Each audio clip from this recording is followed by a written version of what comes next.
Kumusta ka, Smart Pinoy? Nahihirapan ka bang mag-setup ng home office dahil masikip ang space mo? Naiintindihan kita. Marami sa atin ang napipilitang magtrabaho sa dining table o kaya naman sa sofa. Pero alam mo ba na may mga paraan para maging productive ka kahit maliit lang ang space mo?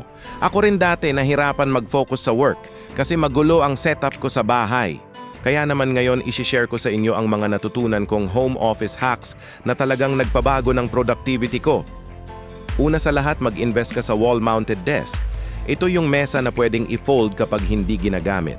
Napakaganda nito lalo na kung maliit lang ang kwarto mo. Pagtapos ka na magtrabaho, pwede mo itong i-fold para instant maluwag na naman ang space mo. Pangalawa, vertical storage is the key. Huwag mong hayaang magkalat ang mga gamit mo sa mesa.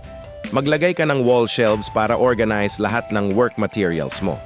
Hindi lang nakakaganda sa space, nakakadagdag pa ng focus kasi hindi cluttered ang work area mo.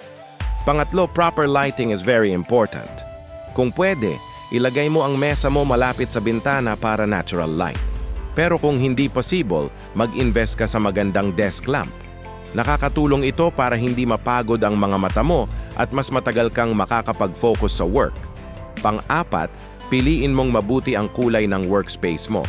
Mas maganda kung neutral at calm colors ang gagamitin mo. Iwasan ang masyadong makulay o busy na designs kasi pwedeng makadistract sa work mo.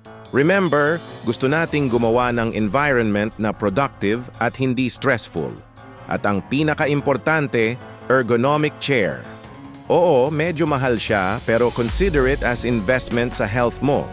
Maiiwasan mo ang back pain at neck strain na common problems ng work-from-home professionals. Hindi mo kailangang bumili ng pinakamahal, basta komportable ka at suportado ang likod mo. Nakita mo? Hindi hadlang ang maliit na space para magkaroon ka ng productive home office. Ang kailangan lang ay konting creativity at smart planning. Sa pamamagitan ng mga tips na to, siguradong mas magiging organized, productive, at komportable ang work-from-home setup mo. Bago ko tapusin ang video na to, gusto kong malaman ang home office setup nyo. Comment down below kung ano ang pinaka-nakatulong na hack sa inyo. At kung gusto nyo pang matuto ng ibang home improvement tips, i-click nyo ang subscribe button at notification bell para updated kayo sa mga susunod kong videos. Abangan nyo ang next video natin kung saan tatalakayin naman natin kung paano gawing mas presko at stylish ang maliit na sala. Salamat sa panonood ka, Smart Pinoy. See you sa susunod.